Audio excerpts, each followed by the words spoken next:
विद्यार्थियों, जैसा कि हम देख रहे थे पार्ट ऑफ स्पीच, उसमें अपन बात कर रहे थे नाउन के बाद में प्रोनाउन की। प्रोनाउन में हमने प्रकार पढ़े, उनको ही आगे लेते हुए सातवां जो काइंड्स ऑफ नाउन है वो है आपके डिस्ट्रीब्यूटिव प्रोनाउन। जैसा कि इसके नाम से पता चल रहा है, डिस्ट्रीब्यूट करता है। डिस्ट्रीब्यूट करने का मतलब है कि जैसे दो या दो से अधिक व्यक्ति है, उनमें से प्रत्येक के बारे में बात करता है, हर एक के बारे में बात करता है, तो वो जो प्रोनाउन है वो है डिस्ट्रीब्यूटिव प्रोनाउन। तो दो या दो से अधिक व्यक्तियों में से जब हम किसी एक के अर्थ में नाम लेते हैं, जैसे दोनों लड़कों में से प्रत्येक मेरा दोस्त है, दोनों लड़कियों में से प्रत्येक होशियार है, इंटेलिजेंट है, तो इस तरीके से, या फिर सभी लड़कों में से प्रत्येक होनहार विद्यार्थी है, तो इस तरीके के जो सेंटेंस है वो डिस्ट्रीब्यूटिव प्रोनाउन के होते हैं।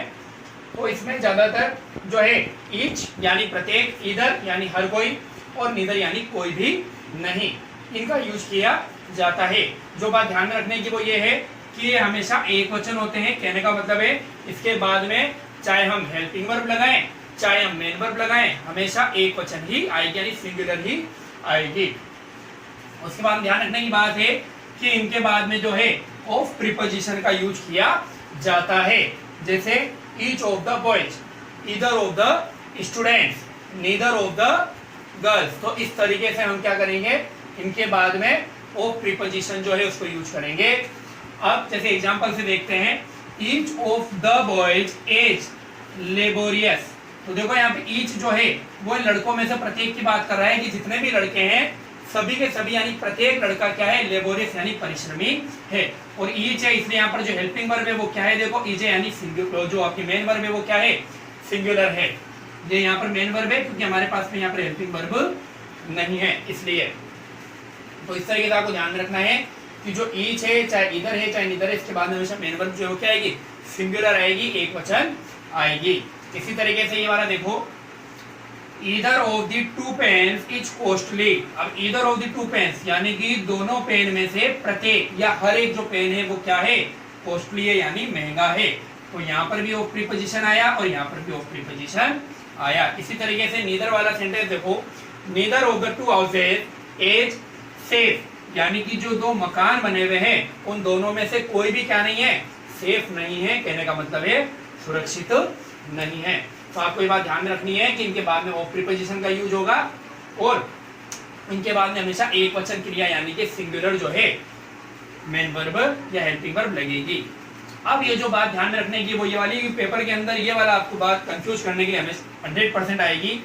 यदि इनके बाद में नाउन आ जाए, अभी तक तो अपन क्या देख रहे थे, ऑफ प्रीपोजिशन देख रहे थे, लेकिन अब मैं कह रहा हूं कि यदि इनके बाद में क्या आ जाए, नाउन आ जाए, तो फिर ये क्या बन जाते हैं, एडजेक्टिव। सेम वैसे ही जैसे अपन ने पजेसिव पढ़ा था, माय हाउस, तो उसमें हाउस जो है वो नाउन था, इस कारण से माय क्या हो गया था, एडजेक्टिव। सेम वही चीज यहाँ पर है कि अगर बाद में नाउन आ जाए तो ये क्या हो जाते हैं, एडजेक्टिव कहलाते हैं। जैसे मैंने लिखा ईच नाइफ इज शार्प, देखो ईच के बाद में जो है नाइफ नाउन है, इस कारण से अब ये क्या बन चुका है, एडजेक्टिव बन चुका है। तो ईच नाइफ इज शार्प यानी प्रत्येक जो चाकू है वो क्या है, शार्प है, तीखा है। Neither question is easy, neither के बाद में जो क्वेश्चन है वो नाउन है, नाउन होने के कारण जो नीदर है हमारा वो क्या बन गया, एडजेक्टिव बन गया। तो ये बोल रहा है कोई भी क्वेश्चन क्या नहीं है, आसान नहीं है। ठीक है, इधर बॉय इज इंटेलिजेंट, यहाँ पर भी जो बॉय वो नाउन है, इसलिए इधर क्या बन गया, एडजेक्टिव बन गया। तो हो गया इधर बॉय इज इंटेलिजेंट का मतलब है प्रत्येक लड़का क्या है, इंटेलिजेंट है। तो दोनों में ये बात ध्यान में रखने की है कि अगर ईच, इधर और नीदर एज ए प्रोनाउन आते हैं तो बाद में आएगा ऑफ प्रीपोजिशन, लेकिन अगर इनके बाद में नाउन आ जाएगा तो ये कहलाएंगे डिस्ट्रीब्यूटिव एडजेक्टिव, जो अपन आगे एडजेक्टिव के अंदर भी एक और बार देखेंगे। अब अपन दूसरा लेते हैं इनडेफिनेट प्रोनाउन। जैसा कि इसके नाम से पता चल रहा है, इनडेफिनेट, जो चीज डेफिनेट नहीं है, जिस चीज के बारे में कोई भी निश्चितता नहीं है, यानी ये प्रोनाउन उस जगह यूज होते हैं जहां पर हम किसी व्यक्ति या वस्तु के बारे में क्या नहीं हो, निश्चित नहीं हो। तो कौन कौन से हैं, वन, अब वन कोई भी हो सकता है, नन कोई भी नहीं, एनीवन कोई भी एक, नो वन कोई भी नहीं, एनीबडी कोई भी व्यक्ति, नोबडी कोई व्यक्ति नहीं, सम कुछ, ऑल सभी, मैनी सभी, एनी, कोई एक। कहने का मतलब ये है कि इसमें किसी का भी पता नहीं चल रहा है कि अपन व्यक्ति के बारे में बात कर रहे हैं, वस्तु के बारे में बात कर रहे हैं, लड़के के बारे में बात कर रहे हैं, लड़की के बारे में बात कर रहे हैं। ऐसा हमारे पास में कोई भी क्या नहीं है, श्योरिटी नहीं है, इसलिए इन्हें क्या कहते हैं, indefinite pronoun.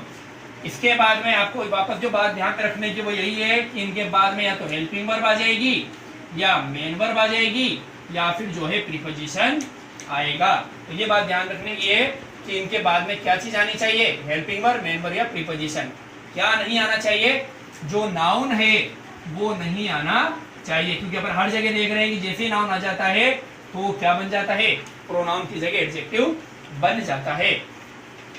None is permitted to leave, तो नन प्रोनाउन हो गया क्योंकि हेल्पिंग वर्ब आ रही है, यहाँ पर ये हेल्पिंग वर्ब नहीं मेन वर्ब है, क्योंकि इज जो है वो क्या है, यहाँ पे अकेला है। तो none is permitted to leave, यानी किसी को भी लीव की, छुट्टी के लिए क्या नहीं है, परमिशन नहीं है।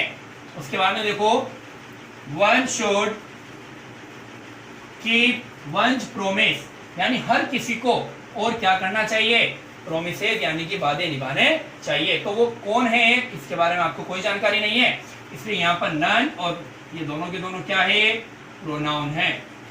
इसी तरीके से नीचे देखें, सम आर इनएक्टिव, इनएक्टिव का मतलब होता है जो क्रियाशील नहीं हो, निष्क्रिय हो। तो क्योंकि यहाँ पर क्या आ रहा है, मेन वर्ब आ रही है आर, यानी कि इंडेफिनिट प्रोनाउन के बाद में मेन वर्ब आ रही है, तो यहाँ पर ये सम जो है वो क्या हो जाएगा, प्रोनाउन हो जाएगा। इनएक्टिव का मतलब होता है क्रियाशील, इसका मतलब है कुछ जो है वो क्या नहीं है, क्रियाशील नहीं है, यानी कहने का मतलब है निष्क्रिय है, ध्यान नहीं दे रहे हैं। एक और एग्जांपल देखो, जैसे प्रीपोजिशन वाला लिया है मैंने, many of the students got good marks. Many का मतलब क्या होता है, बहुत सारे, यानी कहने का मतलब है जितने भी स्टूडेंट्स हैं उनमें से ज्यादातर जो है, बहुत सारे स्टूडेंट्स के क्या हैं, अच्छे मार्क्स आए हैं। सभी के नहीं है, लेकिन ज्यादातर के जो है वो क्या हैं, अच्छे मार्क्स आए हैं। तो ये ऑफ जो है प्रीपोजिशन है, मेनी के बाद में आ रहा है, इसलिए क्या हो जाएगा, प्रोनाउन हो जाएगा। तो ये बात ध्यान रखने की है कि इनके बाद में या तो हेल्पिंग वर्ब हो या मेन वर्ब हो या फिर आपके प्रीपोजिशन हो। जो मॉडल है उसको भी एज ए हेल्पिंग वर्ब अपन काम में लेते हैं, इसलिए इसमें घबराने की जरूरत नहीं है। अब जो मैंने नोट करके लिखा है उसको देखते हैं कि अगर इनके बाद में क्या आ जाएगा, नाउन, तो ये क्या बन जाएंगे, एडजेक्टिव। एज यूजुअल, जैसा मैंने पहले भी कहा था कि नाउन आने पर कोई भी जो प्रोनाउन है वो किसकी तरह काम करता है, एडजेक्टिव की तरह। जैसे सम स्टूडेंट्स आर इंटेलिजेंट, अब स्टूडेंट जो है वो नाउन है, इस कारण से सम क्या हो जाएगा, एडजेक्टिव हो गया। ऊपर जबकि जो सम था उसके बाद में मेन वर्ब था, इसलिए ये क्या था, प्रोनाउन, जबकि यहाँ पे इसके बाद में क्या आ चुका है, नाउन। तो ये बात ध्यान रखने की है। तो सम स्टूडेंट्स आर इंटेलिजेंट, कुछ जो लड़के हैं, विद्यार्थी हैं, वो क्या हैं, इंटेलिजेंट हैं, होशियार हैं। अगला देखो, many boys are playing in the field, जो मेनी है उसके बाद में क्योंकि नाउन आ रहा है इसलिए क्या हो गया, एडजेक्टिव। जबकि अपन ने ऊपर लिखा था मेनी ऑफ द स्टूडेंट्स, यहाँ पर क्या था, प्रीपोजिशन, इसलिए इसको क्या पढ़ा था हमने, नाउन। लेकिन यहाँ पर नाउन होने की वजह से ये क्या बन चुका है, एडजेक्टिव। तो many boys are playing in the field, बहुत सारे जो लड़के हैं वो क्या कर रहे हैं, फील्ड यानी मैदान में खेल रहे हैं। अब देखो, any student can answer the question, any के बाद में क्या आ रहा है, नाउन आ रहा है, इसलिए क्या बन जाएगा, एडजेक्टिव। अगर लिखा हुआ था any of the students can answer the question, तो वहां पर ये प्रोनाउन होता। तो एनी के बाद में तुरंत अपन स्टूडेंट लगा दिया, तो इसका हो गया कि कोई भी जो विद्यार्थी है वो क्या कर सकता है, आंसर दे सकता है। तो आपको यही बात ध्यान में रखने की है, चाहे हम डिस्ट्रीब्यूटिव प्रोनाउन की बात करें, चाहे इंडेफिनिट प्रोनाउन की बात करें, चाहे हमने पजेसिव प्रोनाउन की बात करी, या फिर अपन ने कल जो एक और प्रोनाउन देखा था उसके बारे में अगर बात करें, लेकिन तो सभी में अपने को जो एक बात पता चली वो ये पता चली कि अगर बाद में नाउन आ जाता है तो वो क्या बन जाते हैं, एडजेक्टिव, और नहीं तो वो क्या रहते हैं, प्रोनाउन ही रहते हैं। तो ये यहाँ पर आज आपके प्रोनाउन के जितने भी प्रकार के काइंड्स ऑफ प्रोनाउन वो सारे के सारे कंप्लीट होते हैं।